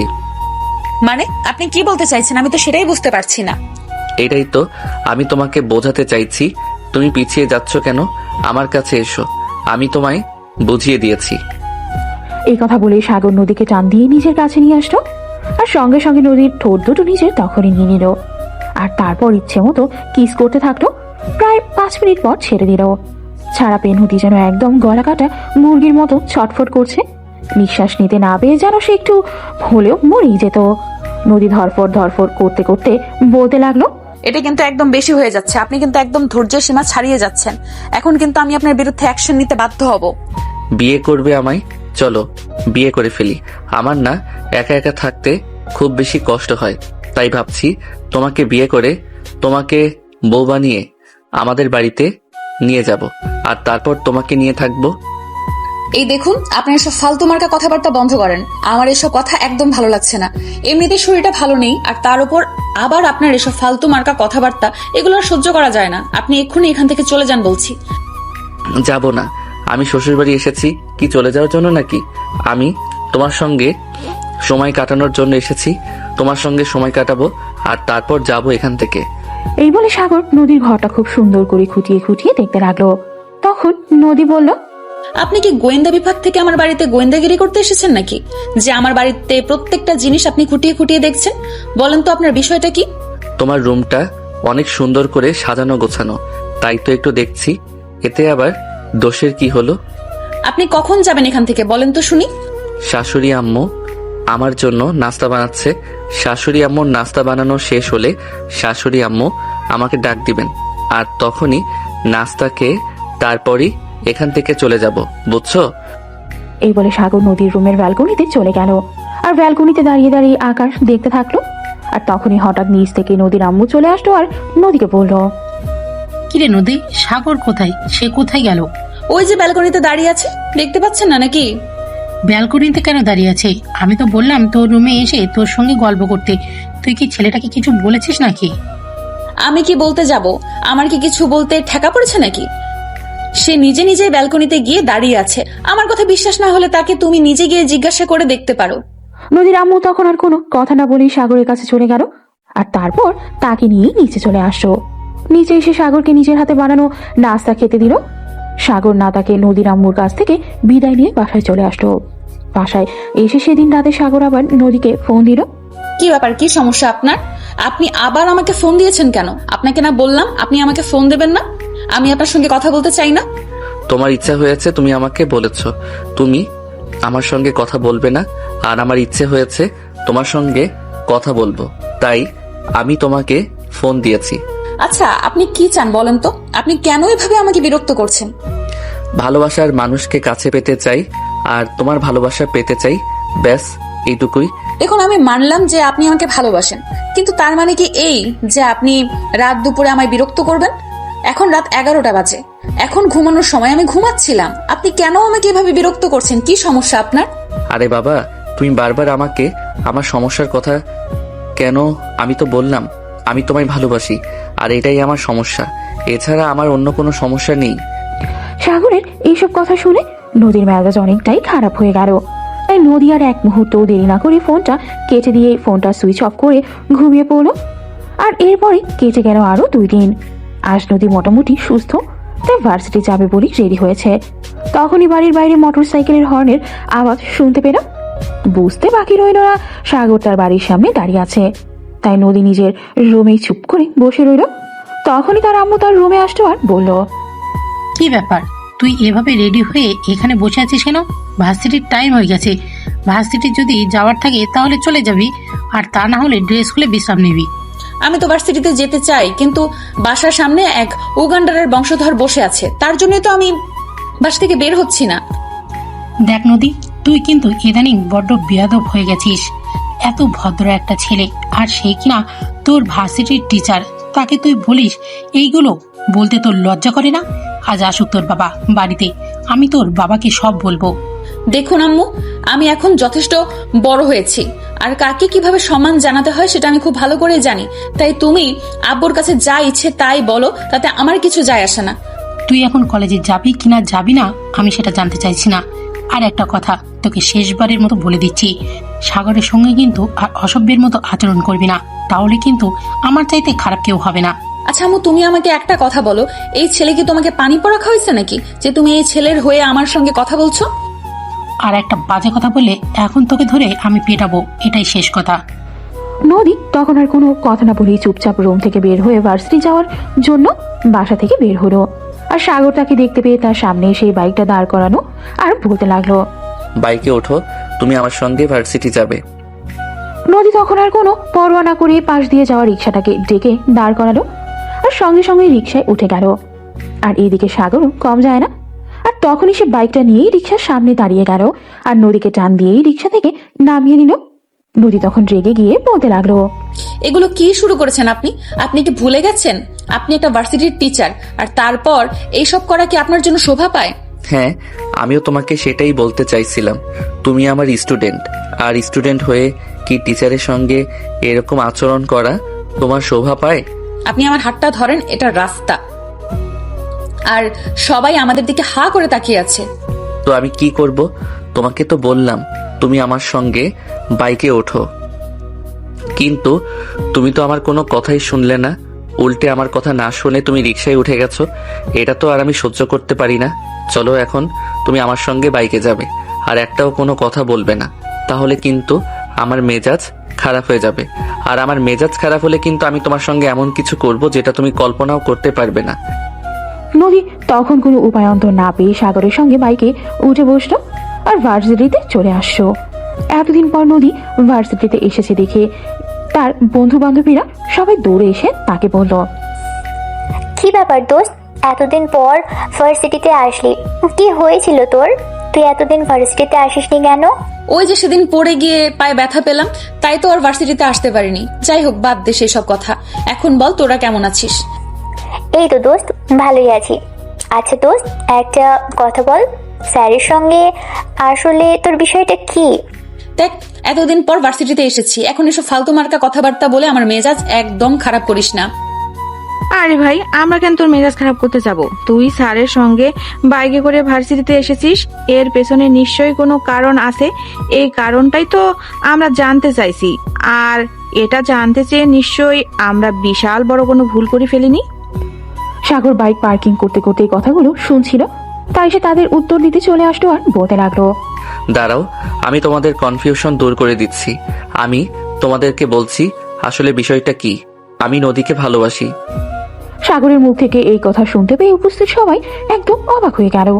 আর নদী তখন রেগে মেগে আগুন হয়ে সাগরের দিকে তাকিয়ে বলতে লাগলো, এইগুলো কোন ধরনের অসভ্যতা? আপনি এতদিন আমার সঙ্গে এত কিছু করেছেন, সেগুলো সহ্য করা গেলেও আজ আপনি যেটা করেছেন এটা একদমই সহ্য করার মতন না।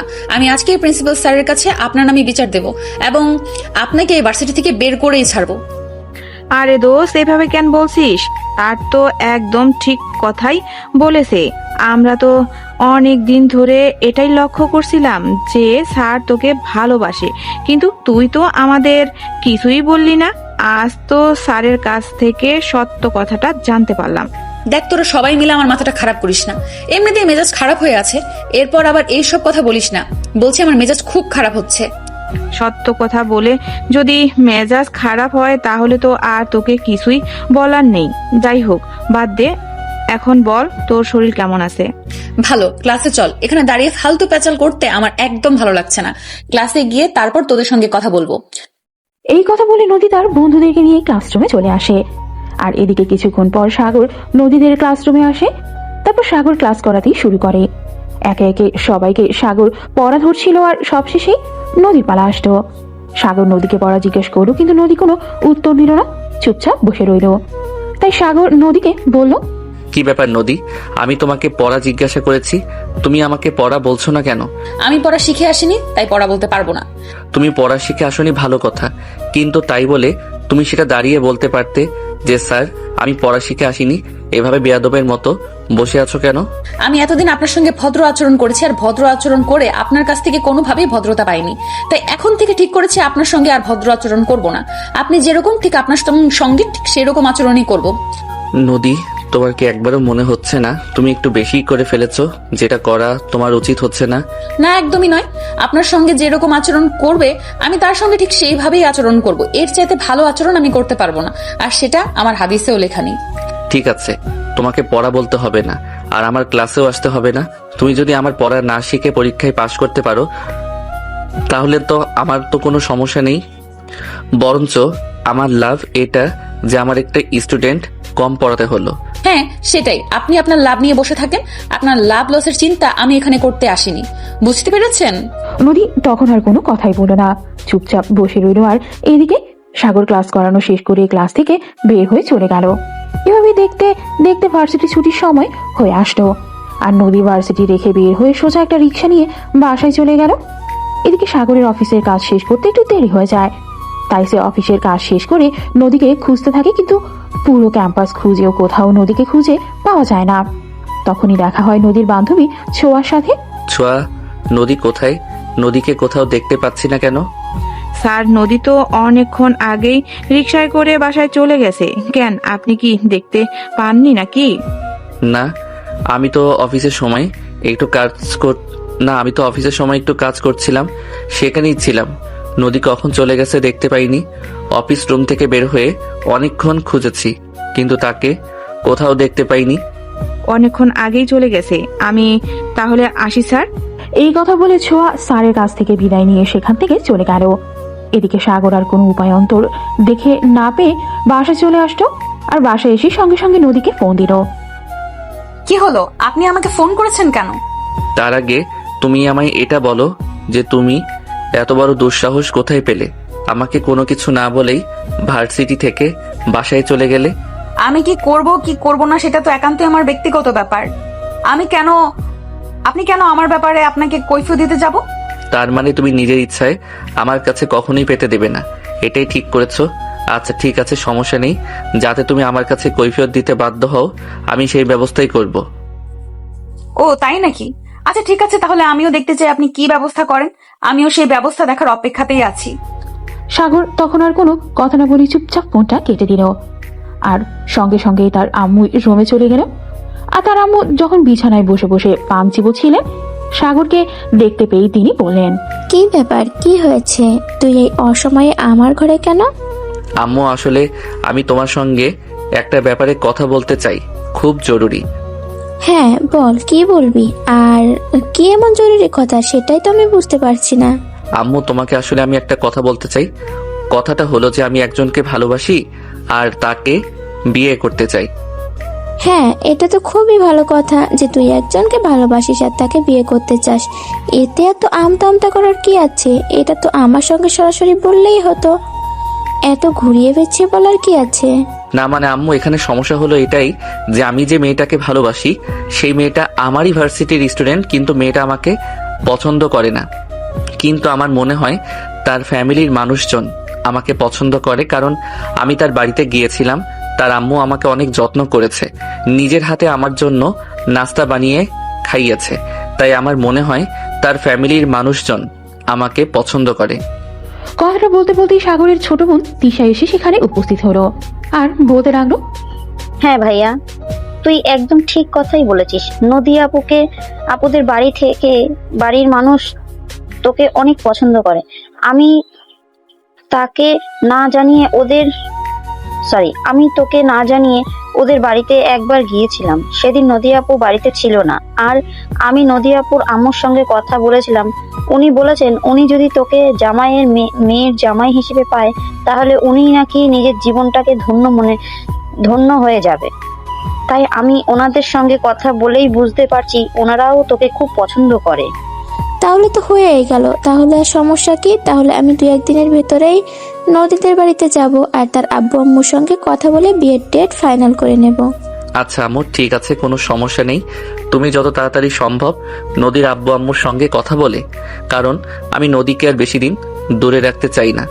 যত তাড়াতাড়ি সম্ভব আমার কাছে নিয়ে আসতে চাই, কারণ তুমিও তো আব্বুর সঙ্গে প্রেম করেই বিয়ে করেছিলে। জানোই তো ভালোবাসার মানুষটাকে ছাড়া একটা দিন কাটানো কতটা কষ্টের। আরে বাবা, বললাম তো এত চিন্তা করার কিছু নেই। আমি যত তাড়াতাড়ি সম্ভব নদীর আব্বু আম্মুর সঙ্গে কথা বলে নদীকে আমাদের বাড়িতে নিয়ে আসবো। এখন তুই যা, ঠান্ডা মাথায় ঘুমিয়ে থাক। সাগর তখন আর কোনো কথা না বলে চুপচাপ নিজের রুমে চলে আসে আর অপেক্ষার প্রহর গুনতে থাকে কখন সে তার ভালোবাসার মানুষটিকে নিজে করে পাবে। এদিকে পরের দিন বিকেলবেলা সাগরের আম্মু নদীদের বাসার ঠিকানা নিয়েই নদীদের বাসায় চলে গেল। আর তারপর তার আব্বু আম্মুর সঙ্গে কথা বলল, আর তার আব্বু আম্মু এক কথায় রাজি হয়ে গেল সাগরের সঙ্গে নদীকে বিয়ে দিতে। তারা যখন ড্রয়িং রুমে বসে গল্প করছিল তখনই নদী ভার্সিটি থেকে বাসায় আসে আর তাদের গল্প শুনে ফেলে। এটা শুনে নদী তো অনেক রেগে যায় আর বলতে থাকে, কি ব্যাপার, কি সমস্যা তোমাদের? তোমরা আমার সঙ্গে কথা না বলে আমার বিয়ের দিন তারিখ ঠিক করে ফেলেছো, অথচ আমি বিয়েতে রাজি কিনা সেটা তো একবারও আমাকে জিজ্ঞাসা করছো না। দেখো, আমরা চিন্তা ভাবনা করে সিদ্ধান্ত নিয়েছি, আর যা করেছি তোমার ভালোর জন্যই করেছি। ছেলেটা যথেষ্ট ভালো, তাই চিন্তার কোনো কারণ নেই। কিন্তু এই ছেলেটাকে আমি কোনোভাবেই বিয়ে করব না। তার প্রথম কারণ হলো সে আমার ভার্সিটির টিচার, আর দ্বিতীয় কারণ হলো তাকে আমার পছন্দ নয়। আমি তাকে কোনোদিনই আমার স্বামী হিসেবে মেনে নেব না। দেখো মা, তুমি এই কথাগুলো মুখে বললেও আমার মনে হয় মনে মনে তুমি আমার ছেলেকে পছন্দ করো। তা না হলে তোমার রিয়াকশনটা অন্যরকম হতো। শুধু এইটুকু কারণে কেউ কখনোই বিয়ের প্রস্তাব প্রত্যাখ্যান করে না। দেখুন আন্টি, আপনি আমার থেকে বয়সে বড়, তাই এখনো পর্যন্ত আপনার সঙ্গে ভদ্র আচরণ করছি, কিন্তু বিয়ের পর থেকে আপনার ছেলের সঙ্গে এভাবে ভদ্র আচরণ করে কথা বলবো তার কিন্তু কোনো গ্যারান্টি নেই। সো যে পর্যন্ত বলেছেন, আর কিছুই বলবেন না, চুপচাপ এখান থেকে চলে যান। তুমি আমার ছেলের সঙ্গে যা ইচ্ছে তাই আচরণ করো, তাতে আমার কিচ্ছু যায় আসে না। কারণ আমার ছেলের প্রতি আমার যথেষ্ট ভরসা আছে। সে যখন তোমাকে ভালোবাসে তখন যেভাবেই হোক তোমার মন সে জয় করেই নেবে। আপনাদের এত কনফিডেন্স কোথা থেকে আসে আমি সেটাই বুঝতে পারছি না। যেখানে আমি ছেলেটাকে সহ্যই করতে পারি না, সেখানে তাকে বিয়ে করে তার সঙ্গে সংসার, এত কনফিডেন্স আপনারা পান কোথায়? ওই যে আমার ছেলে, কাছ থেকে আমার ছেলেকে তুমি ভালোবাসো না জেনেও সে তোমাকে ভালোবাসে আর তোমাকেই বিয়ে করতে চায়। আপনাদের এইসব কনফিডেন্স গুলো আপনাদের কাছে রেখে দেন, কারণ আমি আপনার ছেলেকে কোনোদিনও বিয়ে করব না। আর আপনার ছেলের মতো একটা ছেলেকে বিয়ে করার প্রশ্নই আসে না। তো আপনি এখন আসতে পারেন। নদী, এগুলো কোন ধরনের ব্যবহার? আমরা তোমার কাছ থেকে কোনোদিনও এই ধরনের ব্যবহার আশা করি না।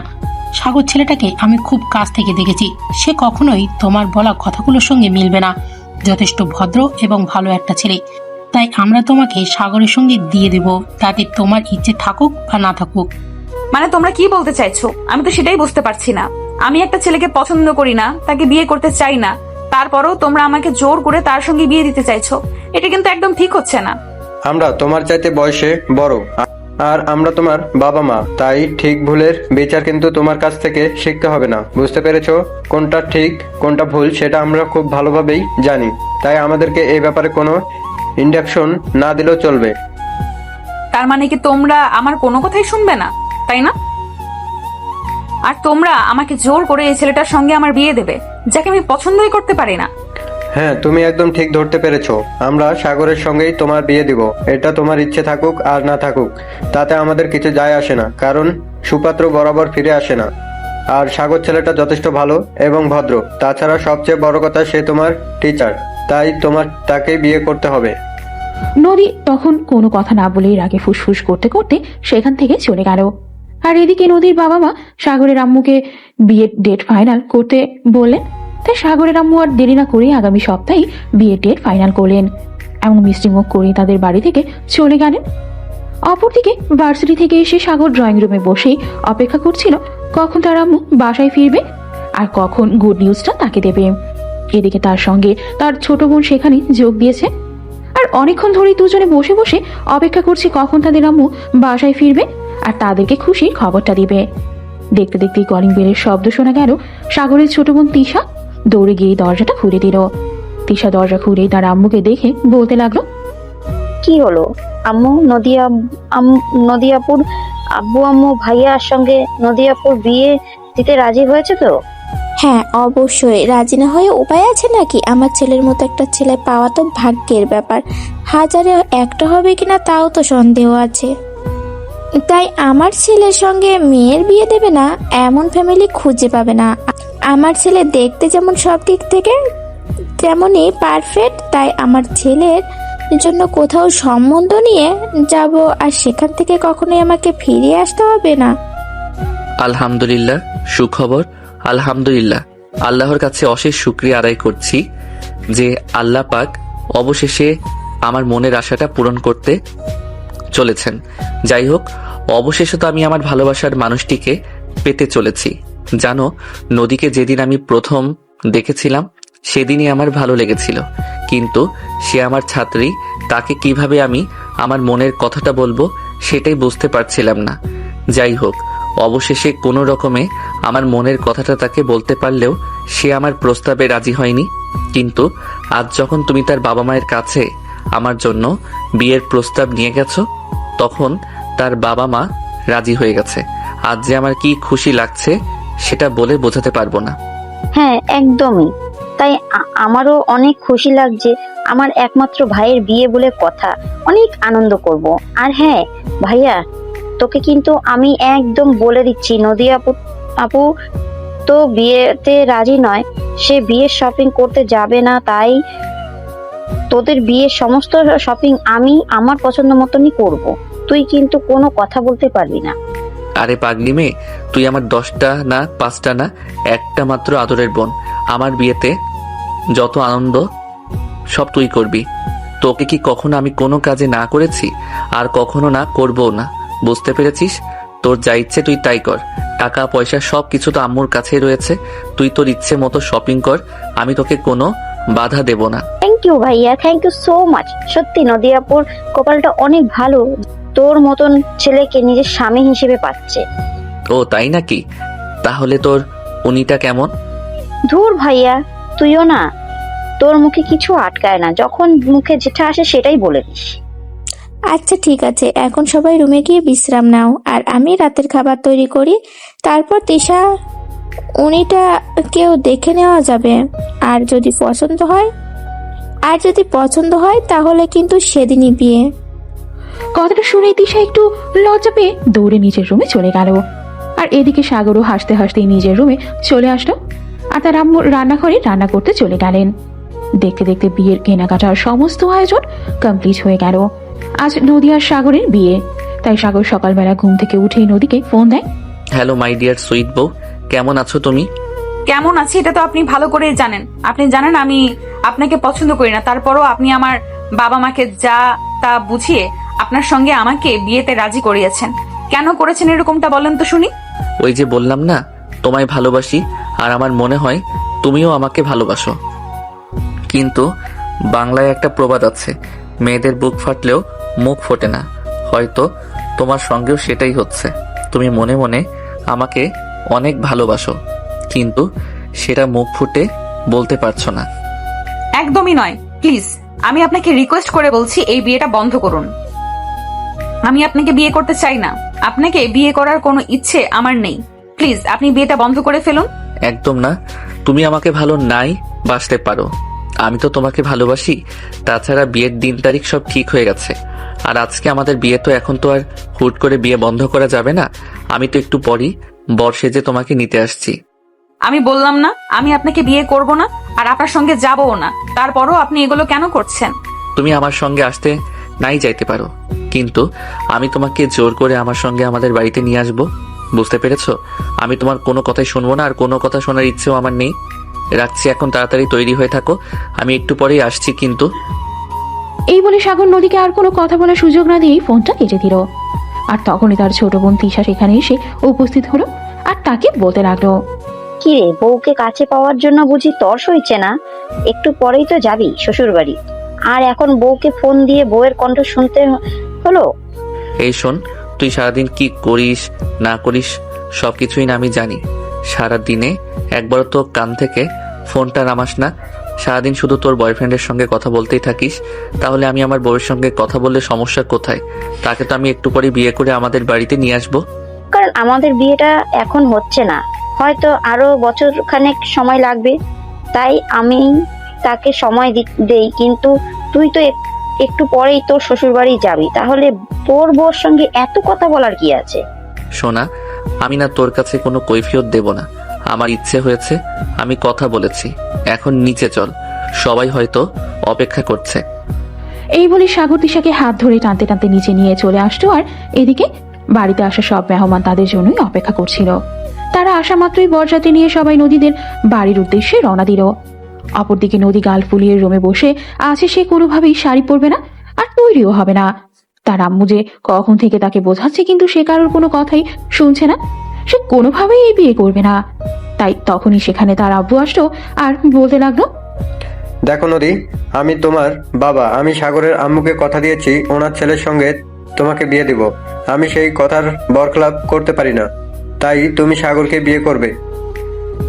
আর যদি তুমি সাগরকে বিয়ে করতে না পারো আর আমার মান সম্মানে আঘাত আসে, তাহলে কিন্তু আমি নিজেকে আর বাঁচিয়ে রাখবো না। মানে এসব তুমি কি বলছো? এই কথা বলেই নদীর আব্বু সেখান থেকে বের হয়ে চলে গেল।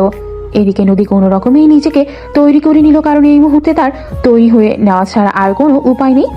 কারণ সে কোনোভাবেই তার বাবার মরামত দেখতে পারবে না। সে তার ফ্যামিলির মানুষদের অনেক ভালোবাসে। তাই এদিকে বরযাত্রী চলে আসতো আর দেখতে দেখতে বিয়ের কাজও সম্পূর্ণ হয়ে গেল। তাই নদীকে নিয়ে সাগর আর তার পরিবারের লোকজন তাদের বাড়ির উদ্দেশ্যে রওনা দেয়। তাদের বাড়িতে পৌঁছাতে পৌঁছাতে প্রায় সন্ধ্যা হয়ে আসে। নদীকে নিয়ে বাড়িতে পৌঁছাতে সাগরের আম্মু নদীকে বরণ করে ঘরে তুলে নেয়। আর তারপর তিশা আর তার কাজিনরা মিলে নদীর সঙ্গে অনেক গল্প গুজব করতে থাকে। কিন্তু নদী তখনও গাল ফুলিয়ে বসে আছে। এটা দেখেই তিশা বলে, আরে ভাবি, কি হলো? তুমি এভাবে গাল ফুলিয়ে বসে আছো কেন? বাড়ির মানুষকে ছেড়ে এসেছো, একটু তো খারাপ লাগবেই। তাই বলে কি এভাবে গাল ফুলিয়ে বসে থাকতে হবে? নাকি আমরা সবাই এখানে তোমাকে নিয়ে কত আনন্দ করছি, আর তুমি যদি এভাবে গাল ফুলিয়ে বসে থাকো, তাহলে কি এটা আমাদের ভালো লাগবে নাকি বলো? না, এমনি আসলে বাড়ির জন্য মন খারাপ লাগছে তো তাই। হ্যাঁ, প্রথম প্রথম তো কয়দিন একটু এরকম একটু হবেই, তারপরে দেখবে আস্তে আস্তে সব ঠিক হয়ে যাবে। তাই চিন্তা করার কিচ্ছু নেই। যাও, তোমাকে তোমার রুমে দিয়ে আসি। ভাইয়া মনে হয় তোমার জন্য অপেক্ষা করছে, আর সময়ের মতো যদি তোমাকে রুমে দিয়ে না আসি, তাহলে আমাদের আবার মেজাজ দেখাবে। এই বলে তিশা নদীকে নিয়ে সাগরের রুমে চলে আসতো। রুমে এসে দেখতে পেল রুমটা অনেক সুন্দর করে আর পরিপাটি করে সাজানো। সারাটা রুম ফুল দিয়ে সাজানো হয়েছে, আর ফ্লোরেও অনেকগুলো গোলাপের পাপড়ি দিয়ে সাজানো হয়েছে। এদিকে তিশা নদীকে রুমে এনেই খাটের উপর বসিয়ে দিল। আর তখনই সাগর রুমে চলে আসলো। সাগরকে দেখেই তিশা বলতে লাগলো, ভাইয়া, এই নে, তোর বউকে তোর কাছে দিয়ে গেলাম। এখন আমাদেরকেই কিছু টাকা পয়সা দিয়ে দে, তাহলে আমরা চলে যাই। তোদের আবার টাকা পয়সা দিতে যাব কেন, আর কোন দুঃখে? এই যে আমরা সবাই মিলে তোর ভালোবাসার মানুষকে তোর কাছে এনে দিলাম, তারপরেও আবার তোর রুমটা এত সুন্দর করে সাজিয়ে দিলাম তোর ভালোবাসার মানুষকে নিয়ে সুখময় একটা রাত্রি যাপনের জন্য। এর জন্য বুঝি আমাদের কিছু পাওনা থাকতে পারে না? তাড়াতাড়ি দে, আর তুই তোর ভালোবাসার মানুষটাকে নিয়ে সুখময় রাত এনজয় কর। ও তাই বুঝি? আচ্ছা ঠিক আছে, 20,000 টাকা আছে, এটা তোদের জন্য, তোরা এনজয় কর, আর আমি আমার ভালোবাসার মানুষটার সঙ্গে ভালোবাসা শেয়ার করি। তাড়াতাড়ি বিদায় হয় এখান থেকে। তিশা তখন টাকাটা হাতে নিয়ে হাসতে হাসতে সেখান থেকে চলে গেল। আর এদিকে সাগর রুমের দরজাটা বন্ধ করে আস্তে আস্তে নদীর দিকে এগিয়ে আসতো। এই কি ব্যাপার, আপনি এভাবে আমার দিকে এগিয়ে আসছেন কেন? তোমার দিকে কেন এগিয়ে আসছি এখনো তুমি সেটা বুঝতে পারোনি? ওই আমার বোন তিশা কি বলে গেল সেটা তুমি শুনতে পাওনি নাকি? এখন তোমার সঙ্গে আমি আমার ভালোবাসার আদান প্রদান করব।